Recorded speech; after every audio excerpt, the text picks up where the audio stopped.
When you think about businesses like Allbirds or Skims that are selling through the roof, sure, you think about a great product, a cool brand, and brilliant marketing. But what's often overlooked is the business behind the business that makes it all possible. For millions of businesses, that's Shopify.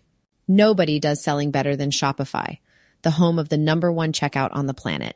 With ShopPay, you can boost conversions by up to 50%, meaning fewer abandoned carts and way more sales. Whether your customers are scrolling online, strolling through your store, or browsing social media, Shopify ensures you're ready to sell wherever they are. It's no secret, businesses that want to grow, grow with Shopify. Upgrade your business and get the same checkout Allbirds uses. Sign up for your $1 per month trial period at shopify.com/DAX, all lowercase.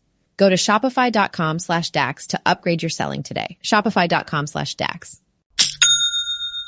Buenas noches y bienvenidos a un nuevo programa de Susurros Jurídicos.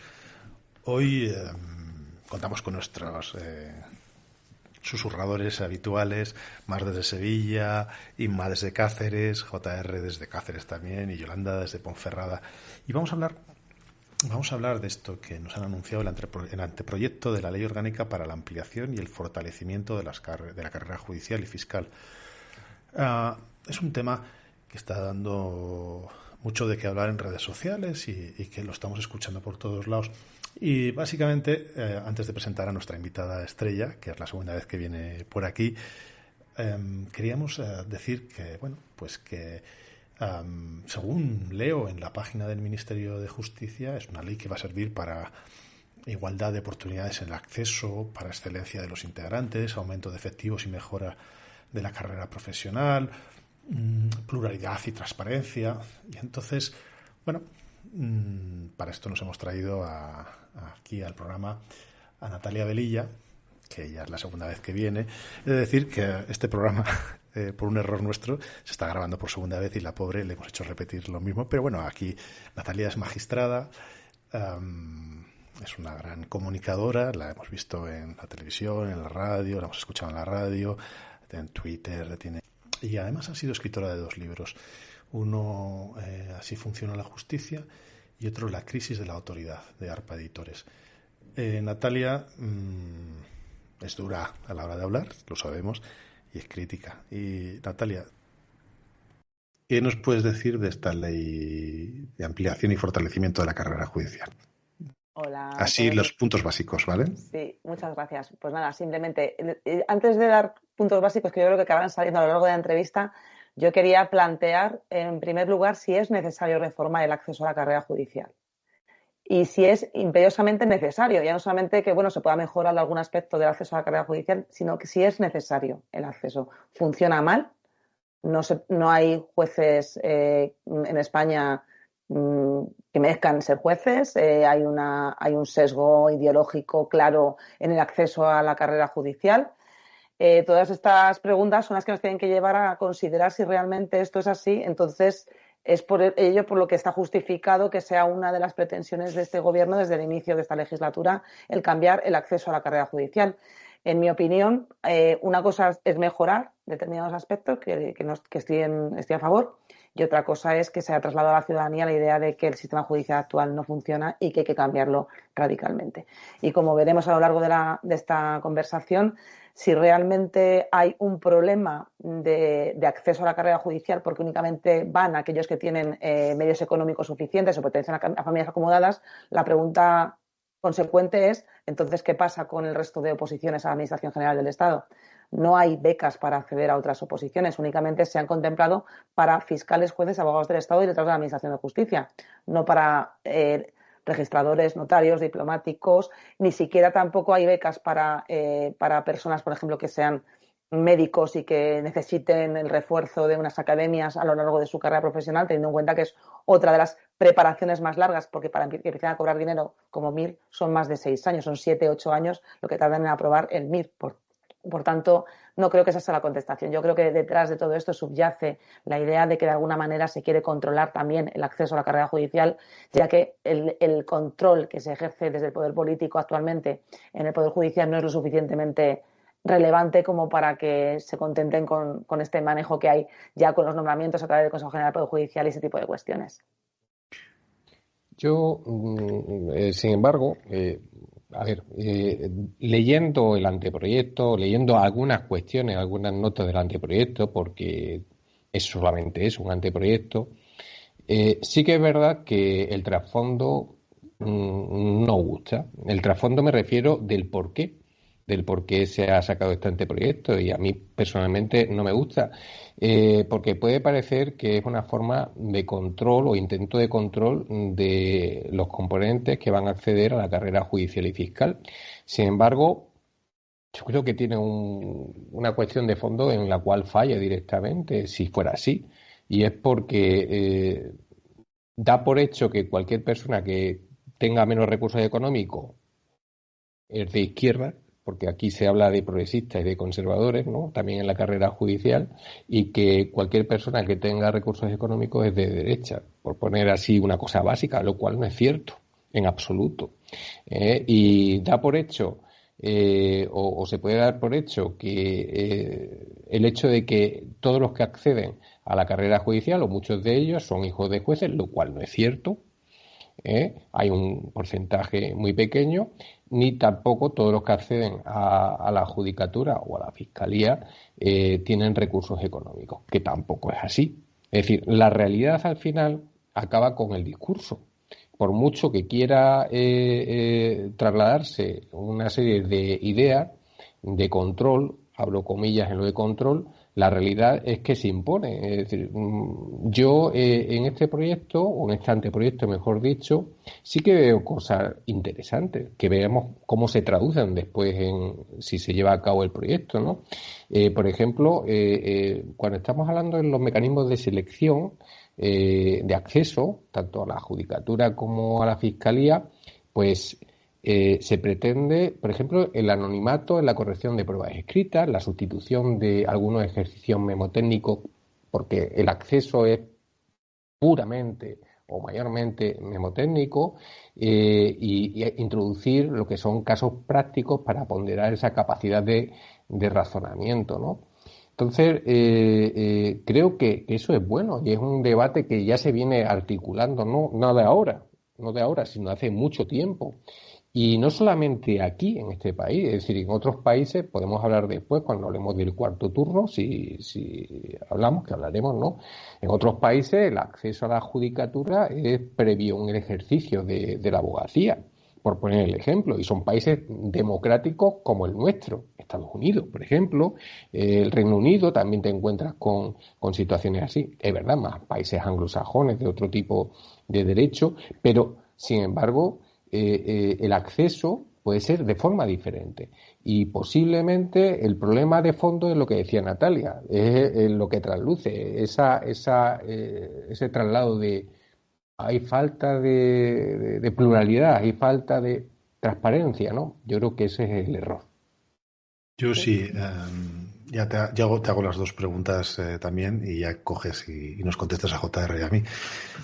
Yo había mirado en ChatGPT, había metido el nombre de la ley que se iba a aprobar, y fíjate, Natalia, me salía promover la igualdad de oportunidades en el acceso a la carrera judicial y fiscal con las becas, ¿no? Has anunciado tú que las becas casualmente solamente son para judicatura, pero es que además, ¿qué control va a haber sobre esas becas? Que es uno de los temas que yo digo. Ahora, son becas durante 4 años? ¿Cómo justificas que estás preparando una oposición de judicaturas? ¿Tendrá un sistema de control?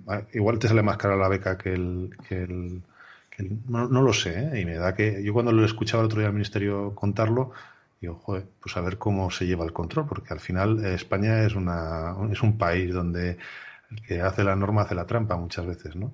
Buscar la excelencia y la diversidad de los miembros de la Administración de Justicia. La excelencia, como que no lo hubiera ya, ¿no? Y la diversidad. Mejorar la carrera profesional. Impulsar la pluralidad y la transparencia en las estructuras judiciales. Impulsar la pluralidad. Impulsar, la palabra impulsar, ¿eh? La pluralidad y la transparencia. Esto me lo coge de la página del Ministerio de Gobierno de Justicia, ¿no? Y luego, sobre mejorar la carrera profesional, otra de las cosas que antes anunciaba es va a haber una brutalidad de jubilaciones, tiene que haber ahora, porque hablando con magistrados de aquí, de la Audiencia Provincial de Burgos, hace 2 o 3 años, ya decían que estaban a punto de jubilarse y que había una cuantía, vamos, que ellos pertenecían a la primera a la primera, no sé cómo se dice, campaña, o a los primeros jueces de la democracia, sí. Y ya lo siento, pero a estas horas el vocabulario ya ni me sale. Y dicen, claro, en esa época entramos un montón que van a tener que jubilarse ahora.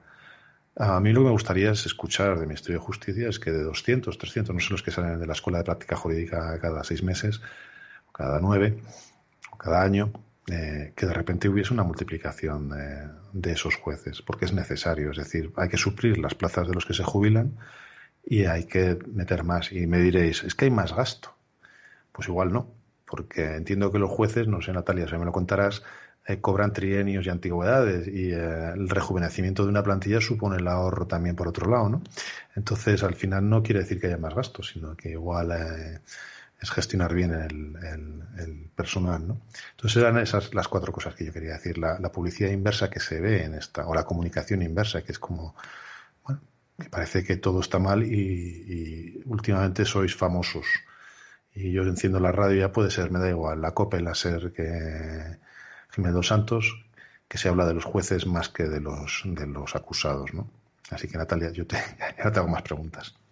Sí, bueno, empezando por el final, esto es global. Es decir, nos miramos mucho a España, pero en Italia están igual. En Italia ahora mismo están todos los magistrados italianos manifestándose en las puertas de los juzgados por cuestiones parecidas. En el resto del mundo, cada vez el Poder Judicial es el único poder incontrolable, aun con las distintas maneras de acceso, como manifestaba antes José Ramón. A ver, esta ley tiene, como casi todas las leyes que se están publicando en la última década, tiene una parte muy política, una parte muy programática, muy programa electoral, como en todas las exposiciones de motivos de todas las leyes recientes son más largos que el propio articulado. Y vienen un poco a exponer motivaciones políticas. Y el problema del lenguaje político frente al lenguaje jurídico es que el lenguaje político trata de cambiar la mente del que lo lee, mientras que el lenguaje jurídico trata de explicar los motivos por los cuales se toma una determinada decisión. Entonces, en este caso, tal y como dice Guillermo, detrás lo que yo creo que subyace es dar por hecho, si tú das por hecho, estas son las preguntas caciosas de los juicios, ¿no? Cuando tú das por hecho un hecho que nadie ha reconocido, pero tú preguntas como si lo hubiese reconocido la parte contraria, que el juez te dice, oiga, mire, esa pregunta es capciosa, ¿no? Pues esto es lo mismo. Si partimos de la base de una serie de hechos que se dan por ciertos, claro, estás dando el problema a la población para que la solución la trague fácilmente. Entonces, si tú partes de la base de que la carrera judicial no funciona, los jueces son todos unos loros de repetición que solamente repiten lo que dice un temario y además son todos de familias adineradas, pues tienes el cóctel perfecto para que cualquier modificación que hagas parezca bien a la opinión pública, que tampoco entiende muy bien de qué va esto. Frente a medidas que yo creo que tienen una clara intencionalidad política de control al Poder Judicial, hay medidas que son positivas. Ha apuntado José Ramón el tema de grabar las vistas, o sea, grabar, perdón, los exámenes.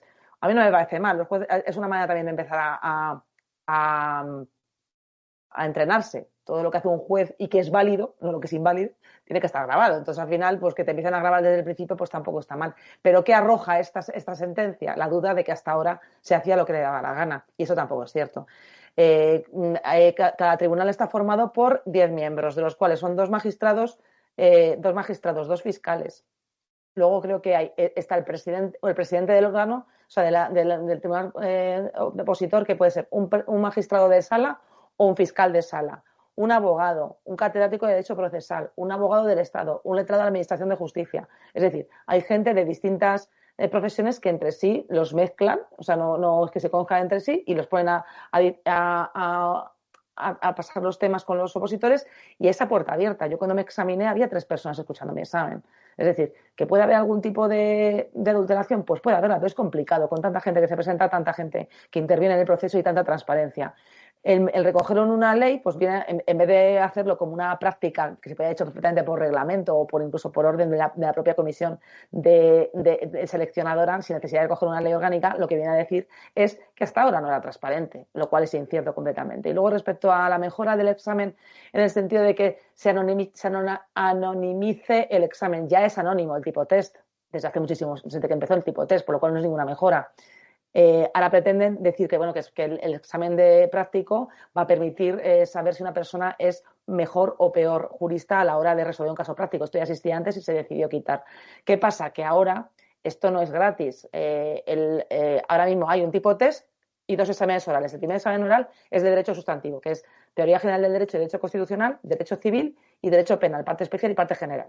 Y el segundo examen es procesal penal, procesal civil, mercantil, contencioso administrativo y social. Ahora van a eliminar el segundo examen, por lo cual ningún juez va a ser, salvo en el tipo test, examinado de conocimientos de mercantil, de laboral ni de contencioso administrativo.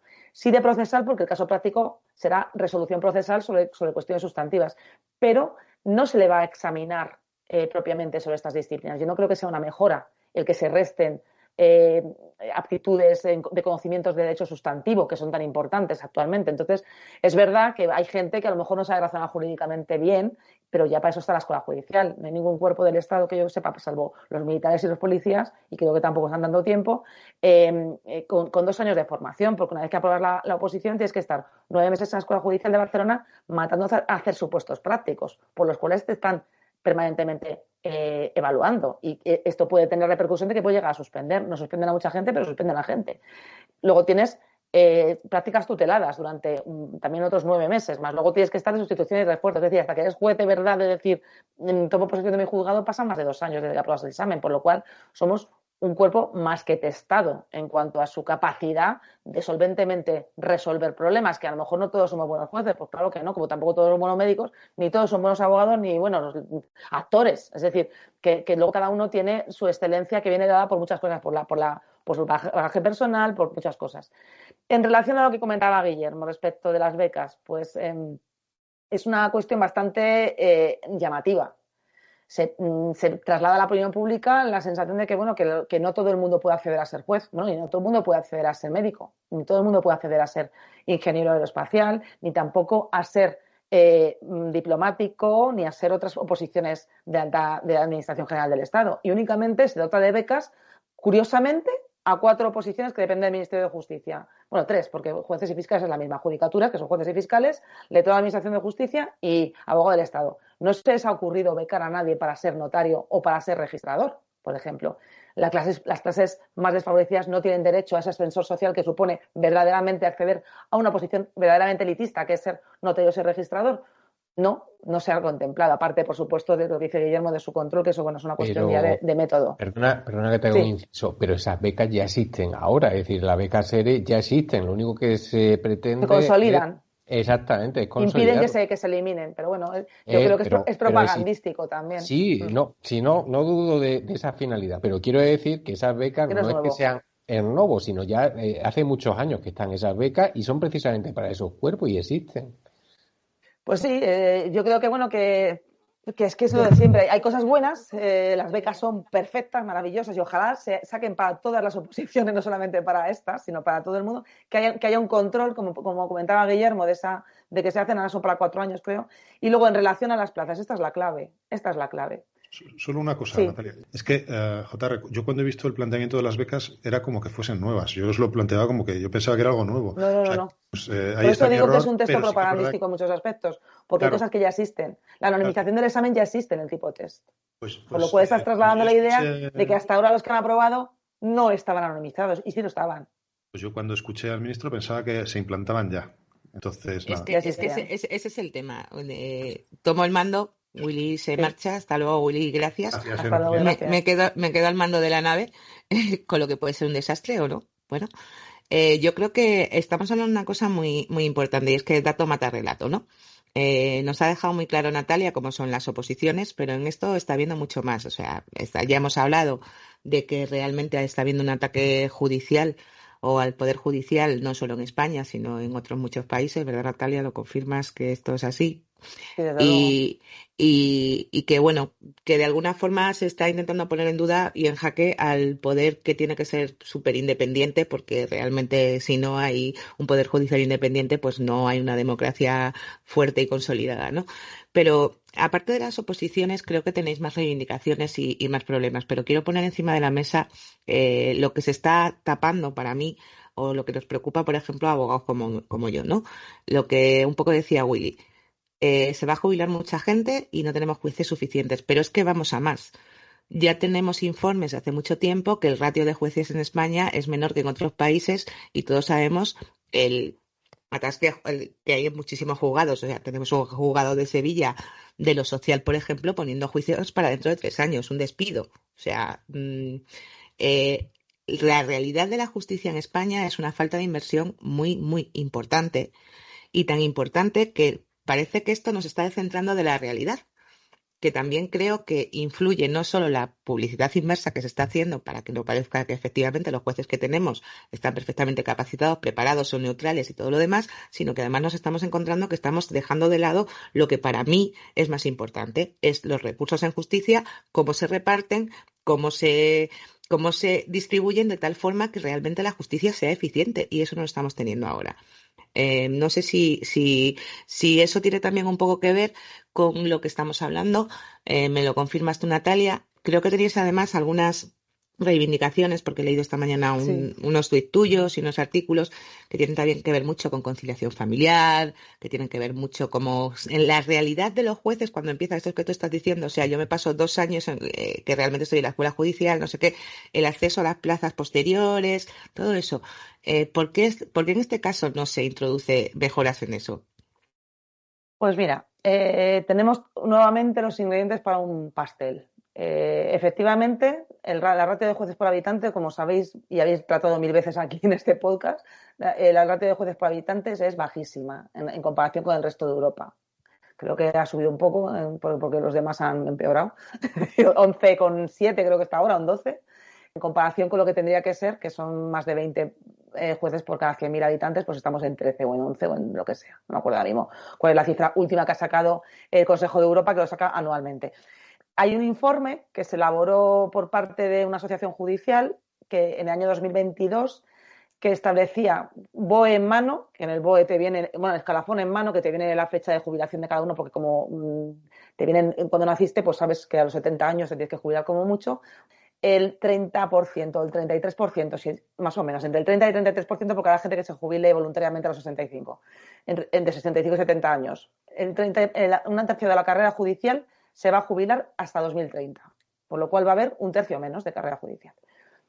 Esto unido a que el Consejo General del Poder Judicial en julio del año 2024, en su memoria anual, ha solicitado al Ministerio de Justicia que se convoquen 350 plazas anuales sostenidamente en los próximos 10 años de jueces. Y el Ministerio de Justicia el año pasado sacó 200 de jueces y fiscales, por lo cual no son 200 de jueces, son 120 de jueces. Es decir, 350 son necesarias, se convocan 120. Esto en algún momento nosotros lo veíamos, esto va a estallar, va a colapsar si ya no está colapsado. Pero claro, aquí viene la cara B del radiocasé de nuestra época, o la letra pequeña de todo esto. ¿Cómo lo va a solucionar el Ministerio de Justicia? No lo va a solucionar aumentando en las plazas judiciales, ni siquiera con los tribunales de instancia creando más plazas judiciales, que puedan varios jueces estar con menos funcionarios, que es lo que se pretende finalmente en cuanto a esta eficiencia. Ni siquiera eso, ni siquiera eso. Van a regularizar a 900 jueces sustitutos a través de un proceso de estabilización extraordinario, que viene en la disposición transitoria de esta ley orgánica. Y por otra parte, se va a potenciar el cuarto turno, que el cuarto turno, como vosotros sabéis, es el acceso a través de un concurso de oposición. Para quienes nos escuchen por primera vez y no sepan lo que es el cuarto turno, la Ley Orgánica del Poder Judicial establece que de cada 4 plazas de magistrado, una sea cubierta por concurso de oposición, que son juristas de reconocida competencia con más de 10 años en el ejercicio de una profesión jurídica que accedan a través de un examen, a través de un dictamen no es examen memorístico, y luego a través de unos méritos. En la actualidad hay un 9%, no llega al 10% de magistrados que proceden del cuarto turno. El Ministerio de Justicia ya ha dicho que se tiene que alcanzar el 25%, por lo cual va a haber una entrada de al menos un 16% más de jueces que sean de cuarto turno. Y luego, por disposición transitoria, una regularización extraordinaria de los jueces sustitutos, a los cuales deliberadamente no se les manda por el cuarto turno para superar ese 25%.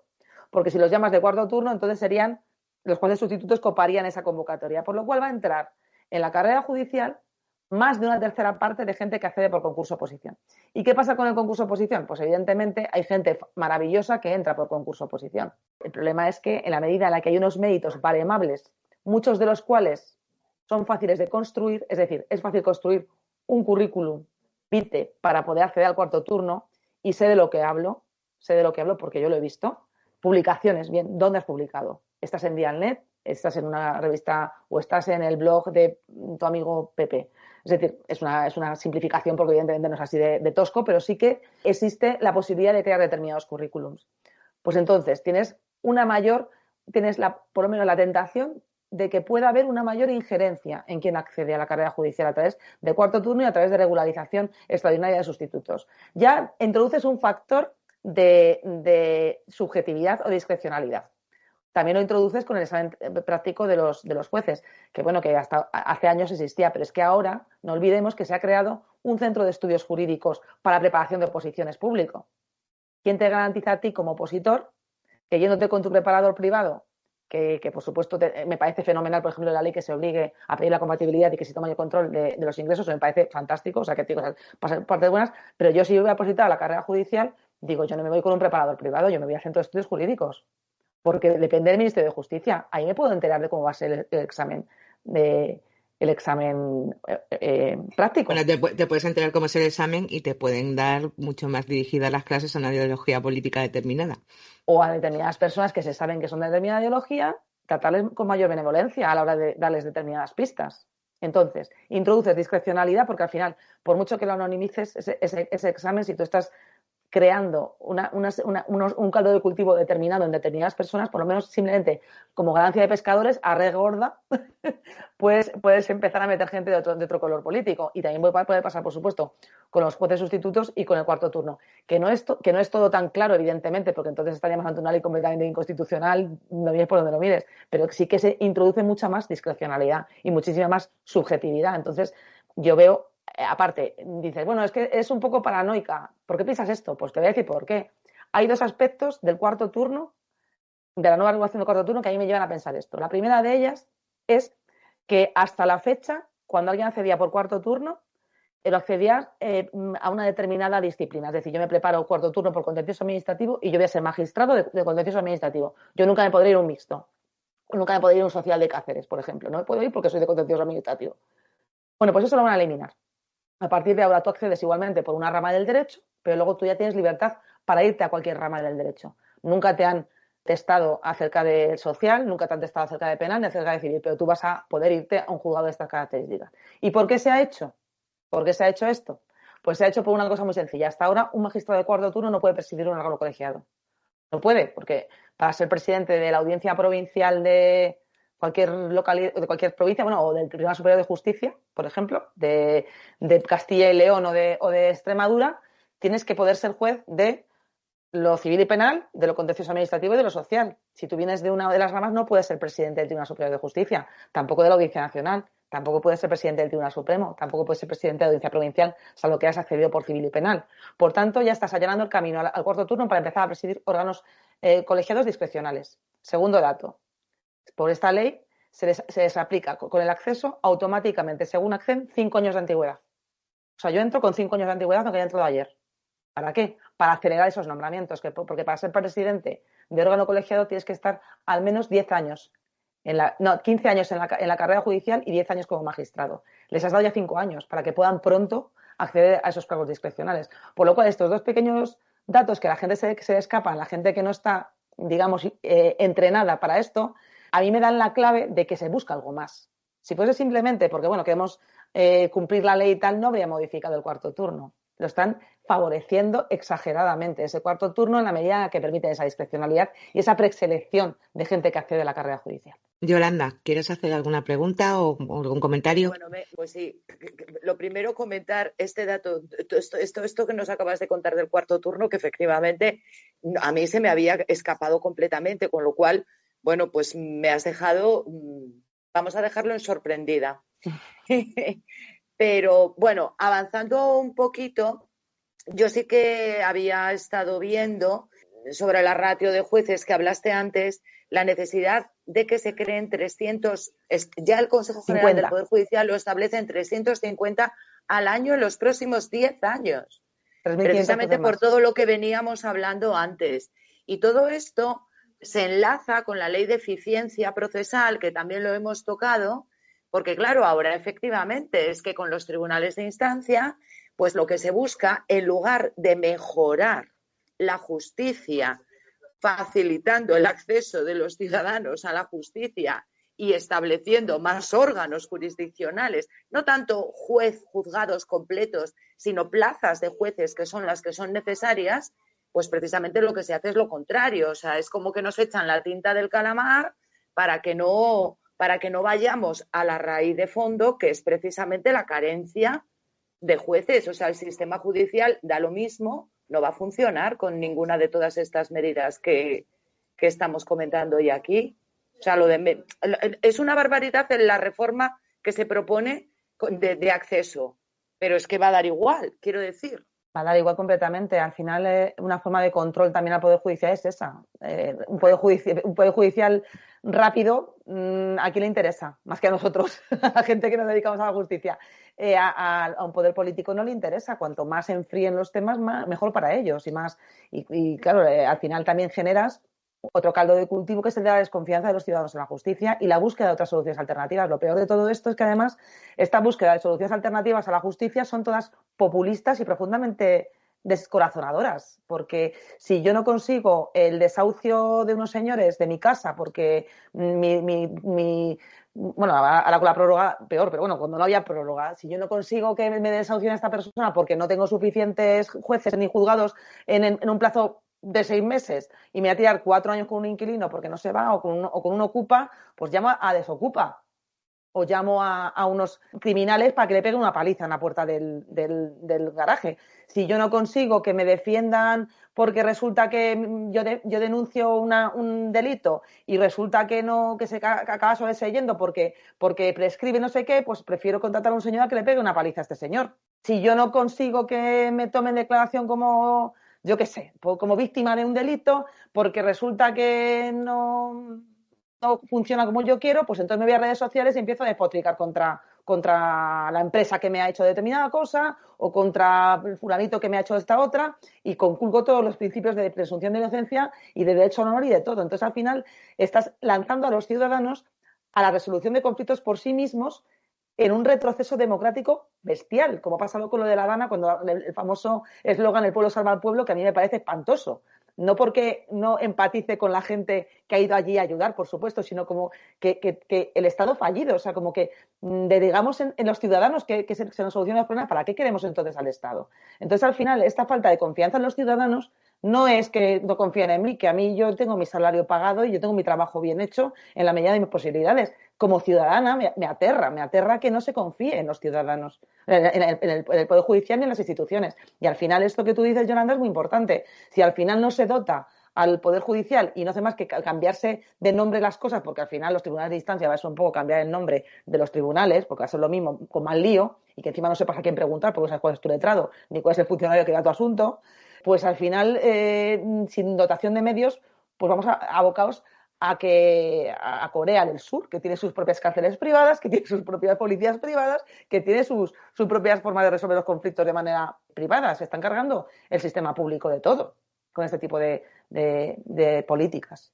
Yo quería puntualizar, bueno, no puntualizar, ni mucho menos, quería añadir a lo que ha dicho Natalia sobre el acceso que se pretende en ese primer borrador, en ese anteproyecto sobre el cuarto turno, decir que primero se empezaría con una prueba escrita eliminatoria, también debidamente anónima, en la cual, pues lógicamente, si no se supera esa prueba, pues no se pasa a la fase de mérito, es decir, la fase de concurso. Pero si existe. Te refieres al cuarto turno, sí. Sí, el cuarto turno. Sí. No, el cuarto turno. Entonces, claro, hay un filtro, o la idea inicial es que haya un filtro mediante una prueba escrita eliminatoria y que solamente después se inicie la fase de baremación de mérito. Y desde luego estoy de acuerdo con lo que dice Natalia plenamente. La fase de baremación de mérito puede ser muy subjetiva, puede abrirse según a quién, se pueden manipular o se pueden acondicionar esos méritos, pero yo creo que la cuestión debe recaer en el legislador para establecer claramente, con rigor, cuáles son aquellos méritos que se tienen que computar para ese acceso. Es decir, también dependerá en su momento del legislador si esto va adelante. Dicho esto, te quería preguntar ¿qué opinas sobre el proceso de estabilización de jueces sustitutos y fiscales que también se recoge en ese anteproyecto? Pues lamentándolo por toda la gente que ha estado trabajando durante años como juez sustituto y como fiscal sustituto, yo no puedo estar conforme con su estabilización. Yo entiendo que existe una obligación de los Estados a través de la sentencia del Tribunal de Justicia de la Unión Europea de estabilización del empleo, pero es que nunca debieron existir, desde mi punto de vista. Yo creo que se ha consentido durante décadas una irregularidad total, que es alguien que simplemente es licenciado en Derecho o graduado en Derecho sin ni siquiera acreditar máster, sino simplemente haber superado la carrera, ejercer plenamente la jurisdicción o ser fiscal. Esta situación, además, lleva a que, bueno, aparte de que, por supuesto, se han tratado laboralmente, que no tiene un pase, a muchos de ellos ni siquiera se les pagaba la seguridad social hace 15 años, o sea, es una cosa bastante, no sé ni cómo definirla, porque en casa de herrero cuchillo de palo, dentro de la justicia se trata casi peor a la gente que fuera de ella. El problema es cómo se accede a ser juez sustituto, y muy poca gente lo sabe, cómo se accede a ser juez sustituto. Y cada año, cada Tribunal Superior de Justicia, cada TSJ le dice al Consejo General de Poder Judicial qué número de sustitutos necesita por provincia. Pues necesito, yo qué sé, 15 para Soria o 10 para Teruel y tal. O sea, se dicen para las provincias cuántos se necesitan. El Consejo General de Poder Judicial, entonces, asume esas plazas que se necesitan, se convoca anualmente en el BOE para el año judicial siguiente, suele ser por enero, se convoca en el BOE tantas plazas para el TSJ de tal. Una vez que se convocan, los aspirantes, en un plazo que se determina, presentan sus candidaturas ante el Tribunal Superior de Justicia correspondiente para las provincias que correspondan. Se pueden presentar ilimitadamente en donde quieran. Es decir, yo puedo vivir en Madrid y me puedo presentar perfectamente para la provincia de Las Palmas o para la provincia de Tarragona. No hace falta que sea donde tú vives. Tienes que acreditar, ser licenciado en Derecho, no estar en curso en ninguna causa que impida el ejercicio de la jurisdicción, no tener antecedentes penales y tener forma de trasladarte al lugar. Eso es lo que se te exige. Está en el BOE, no me lo invento. Una vez que tú has acreditado estos méritos, se te hace una entrevista y luego ya se tiene en cuenta, en función de la gente que se presenta, una serie de méritos que son dependiendo de la gente. Si se han presentado justos los que son, pues son esos los que se nombran. Si se presentan muchos, pues entonces se barema. ¿Y cuál es una de las cosas que te piden? Como primordial, haber sido antes designado como juez sustituto o como fiscal sustituto. Por lo cual basta con que tú una vez hayas tenido la gran suerte de que se hayan presentado 3 y que haya 5 plazas, que aunque no sepas hacer absolutamente nada, vas a tener garantizado que te van a seguir nombrando juez sustituto en cualquier TSJ, porque no te exigen que sea en el TSJ en el que estás. Puedes haber sido designado para el TSJ con destino de Melilla, que a lo mejor lo pide poca gente porque nadie sabe que hay a Melilla, y luego ya te pueden nombrar para tu localidad de origen. Luego sí se tiene en cuenta haber aprobado exámenes de turno libre, el tener publicaciones, etcétera. Pero eso ya entra después como baremación. El crédito preferente es haber sido designado en algún momento juez sustituto o fiscal sustituto, por lo cual te encuentras con situación, y no sé si vosotros lo habéis sufrido, pero hay determinadas personas que son anualmente renovadas sin que nadie jamás les haya evaluado. Habla antes del cuarto turno, que pueden irse a otro orden jurisdiccional. O ahora los jueces del turno libre que nunca les van a examinar sobre mercantil, laboral o contencioso. Pues imaginaos los de jueces sustitutos. Al final y al cabo los de cuarto turno por lo menos han pasado un dictamen, un examen. Aquí es una entrevista. Por lo cual hay gente maravillosa, gente estupenda, mucha de la cual está cayendo a cuarto turno y otros pues que nadie les ha evaluado en la vida. Entonces estás poniendo además a trabajar con plenitud de derechos como magistrados a gente que realmente nunca ha sido evaluada, y todo eso en contra de un gran cuerpo de opositores que llevan años estudiando, a los cuales se les va a ser preteridos frente a toda esta estabilización de 900 personas, que a lo mejor no todas acceden, pero bueno, vamos a suponer que acceden 500. Entonces, pues no me parece bien, no me parece justo. Yo sobre esto, es verdad que me molesta lo de la interinidad y en todas las administraciones y que se abuse de ella, porque creo que es un abuso de derecho, pero ciertamente me preocupa en el Poder Judicial lo que estás diciendo, y los que trabajamos en los juzgados sabemos que los jueces sustitutos son siempre los mismos.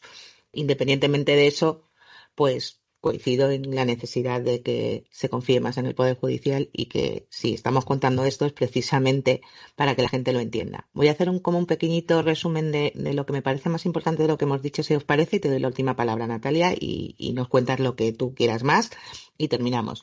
Creo que es muy importante tener en cuenta el momento en que está pasando todo esto. O sea, estamos en un momento, como hemos dicho, que a nivel global hay una duda o se está intentando poner una duda sobre los poderes judiciales del mundo en general, pero vamos a centrarnos en España. Nos encontramos en un momento en que se está hablando mucho, hace muchos años, de un poder judicial judicializado. Hemos tenido el problema de hasta que se ha renovado el Consejo General del Poder Judicial. Parecíamos que habíamos pasado esa traba y de repente pues nos hemos encontrado cada vez más y cada vez más dudas sobre los jueces que tienen que ver mucho con asuntos políticos en este caso, ¿no? Estamos hablando de que nos encontramos en un momento en que tenemos a un fiscal general del Estado pues investigado, a una serie de cosas que realmente están influyendo mucho en la opinión general, con lo que cómo se trasladan las cosas hacia el Ministerio y cómo se trasladan, pues sí que es algo importante y de ahí que queramos aclarar un poco y lo de dato mata relato, ¿no? Con que la gente sepa de verdad cómo se accede a la justicia, que realmente quienes trabajamos en justicia trabajamos con vosotros diariamente y normalmente sois gente preparada y sois gente que realmente tiene esa independencia, que hay casos excepcionales de mejores y peores jueces, pero como hay mejores y peores médicos. Que este momento concreto y esta posible reforma de la ley parece, como me has dicho, más propagandista que otra cosa y quizás una cortina de humo para evitar pues la realidad de la falta de medios en justicia, que creo que es lo más importante. Esta reforma última que nos han metido también de ley de eficiencia procesal, que creo que va a ser la deseficiencia total de la justicia, porque realmente, volvemos a lo mismo, le cambiamos los nombres a las cosas, como tú has dicho, lo descolocamos todo, pero realmente no hemos hecho nada porque no hemos invertido. Y vamos a ver cómo funciona. Y finalmente, pues el tema de qué puede suponer, pues efectivamente, que realmente no haya las plazas suficientes, que la gente deje de confiar en la justicia por la lentitud, ya no solo por la lentitud, sino por la duda de cómo se está trasladando ahora mismo, cómo funciona el Poder Judicial, cómo son los jueces y de dónde vienen los jueces, ¿no? O sea, si no confiamos en la justicia, como tú has dicho, vamos a tener un problema social y democrático muy serio y tenemos que defender todos y al unísono que realmente sigáis siendo el pilar básico, o sigamos, porque yo también me considero parte del sistema judicial y por lo tanto que sigamos siendo el pilar básico de la democracia, ¿no? Sin justicia que defienda todos los derechos de todos, incluidos los políticos, pues no tenemos nada que hacer. Entonces esperamos que con lo que hemos dicho hoy haya quedado más claro la realidad de este proyecto de ley, que la intención es esa, básicamente, de este programa, que se entendiera qué es la realidad o el trasfondo que nosotros vemos y cómo es la realidad también de cómo entran los jueces ahora mismo en España a ejercer sus funciones. Y te dejo la última palabra, Natalia. Pues nada, simplemente suscribir lo que tú dices. Yo creo que lo que hay es verdaderamente en España, y supongo que en el resto de Europa pasará lo mismo, es un déficit de educación democrática y sobre todo educación jurídica. Hablas tú de que la gente no confía en el Poder Judicial y como estoy con abogados, yo voy a hacer una reflexión también en relación, por ejemplo, con el papel del abogado. La gente no entiende que, por ejemplo, que los abogados del turno de oficio son unas pocas profesiones que no son administración propiamente dicha, que están recogidos en la Constitución como el derecho a la defensa, ¿no?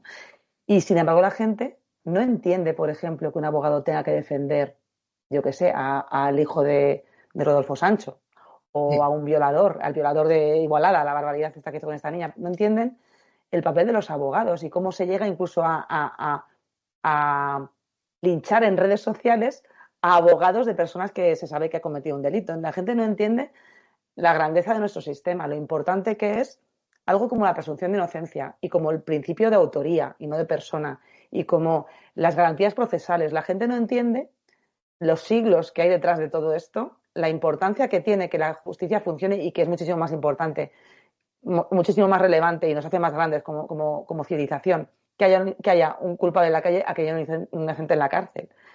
Y sin embargo la gente no lo entiende. Estoy viendo un retroceso democrático, es lo que nos toca, ¿no? La parte de la judicatura, de la justicia, pero en otras cuestiones que digo, no me reconozco. O sea, yo lo que estudié en la carrera no es lo que estoy viendo ahora. Entonces, yo creo que este tipo de podcasts son importantes porque al final la gente tiene que entender que esos están ahí por algo. Nadie las ha puesto por capricho y que para cambiar las cosas tienes que tener una gran razón para hacerlo y que todo sea para mejorar. Porque en el momento en el que junto con las mejoras vienen dudas, no merece la pena efectuar ningún cambio.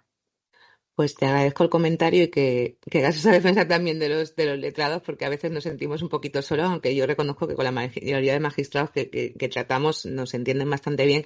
Y mira, respecto a eso, cuando hablamos de violencia de género, tú sabes que yo de este tema hablo mucho, bueno, y los que estamos aquí todos, siempre hablamos de la educación e igualdad y siempre hay una cosa que yo siempre me he planteado, o sea, realmente no deberíamos tener en los institutos unas nociones básicas de qué es la democracia, por lo menos que sepamos algo de esto que tú has dicho, de qué es la presunción de inocencia o por qué tiene que ser independiente el Poder Judicial. O sea, pues no me refiero a que se ponga a estudiar Derecho, obviamente, pero sí unas nociones básicas igual que lo hay de otra cosa. O sea, cuando yo estudiaba ética y religión, pues no sé, o ahora ahí no sé cómo se llama, pues que la gente realmente esté formada. Y es que no nos interesa tampoco que la gente esté formada, pero es que no tenemos formación en democracia.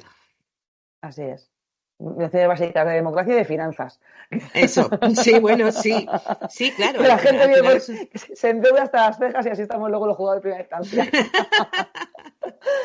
Bueno, pues nada, muchas gracias chicos por contar conmigo y suerte con los demás podcasts y a ver si... Muchísimas gracias a ti y a ver si nos vemos prontito. Muchas gracias. Hace mucho que no nos vemos en persona. Hace mucho que no nos vemos en persona, es verdad. Bueno, sí, pues nada, a ver si surge la oportunidad. Si surge. Un placer tenerte como siempre. Gracias por tu claridad y ser tan directa, porque no todo el mundo es capaz de ser tan directa y por seguir luchando por la justicia como lo haces. Gracias a vosotros también.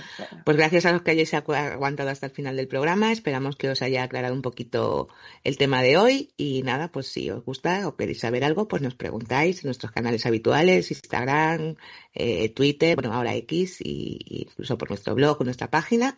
Y buenas noches a todos. Gracias.